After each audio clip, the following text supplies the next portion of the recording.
চাঁপাইনবাবগঞ্জে আম ও আমজাত পণ্যের সংরক্ষণাগার এবং fruit bag প্রস্তুতকারক একটি কারখানা পরিদর্শন করেছেন বাংলাদেশে নিযুক্ত ইন্দোনেশিয়ার ভারপ্রাপ্ত রাষ্ট্রদূত আরিফ সোউকু।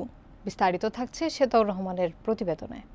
মঙ্গলবার দুপুরে সদর উপজেলার মহারাজপুর এলাকায় অবস্থিত প্রতিষ্ঠানটি পরিদর্শন করেন তিনি। পরে স্থানীয় আম বাগানও ঘুরে দেখেন। পরিদর্শন শেষে রাষ্ট্রদূত সাংবাদিকদের বলেন, বাংলাদেশের আম অনেক সুমিষ্ট এবং জাতভেদে বৈচিত্র্যপূর্ণ। আমাদের দেশেও আম হয়, তবে বাংলাদেশের আমের স্বাদ আলাদা। এখানকার আম আন্তর্জাতিক বাজারে রপ্তানির সম্ভাবনা রাখে। তিনি জানান, বাংলাদেশি ব্যবসায়ী এবং আম চাষিরা যদি আগ্রহী হয় তাহলে ইন্দোনেশিয়াতে আম রপ্তানিতে তারা সহযোগিতা করতে প্রস্তুত। তিনি আরও বলেন, বাংলাদেশের আম চাষ পদ্ধতি থেকে অনেক কিছু শেখার আছে। চাঁপাইনবাবগঞ্জের আম চাষি এবং ব্যবসায়ীদের ইন্দোনেশিয়া সফরের আমন্ত্রণ জানান তিনি, যাতে দুই দেশের মধ্যে কৃষি এবং বাণিজ্যিক সম্পর্ক আরও জোরদার হয়।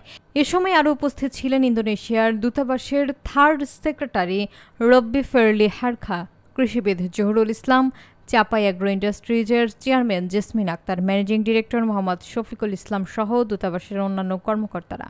চাঁপাইনবাবগঞ্জে বিভিন্ন অ্যাম্বাসেডররাই আসছেন। তারই ধারাবাহিকতায় আজকে চেম্বার অফ কমার্সের প্রতিনিধিত্বের মাধ্যমে রাজশাহী এবং চাঁপাইনবাবগঞ্জের এখানে চাঁপাই অ্যাগ্রো ইন্ডাস্ট্রিজের যে কোল্ড স্টোরেজ এবং ফুড ব্যাগিং মেশিন এবং নিরাপদ আম উৎপাদন হয় আমাদের চাঁপাই, সেটি মূলত দেখার উদ্দেশ্যেই তারা এখানে এসেছেন। এবং চাঁপাইনবাবগঞ্জ থেকে ইন্দোনেশিয়াতে আরও দুই দেশের মধ্যে সেতুবন্ধন মিলবন্ধন মাধ্যমে এখানে আম রপ্তানি এবং আমের প্রসেস ফুড কীভাবে চাঁপাইনবাবগঞ্জ থেকে ওই দেশে পাঠানো যায় এবং আমাদের চাষিরা ভালো মূল্য পাওয়ার উদ্দেশ্য নিয়ে মূলত তাদের এই ভিজিটটা।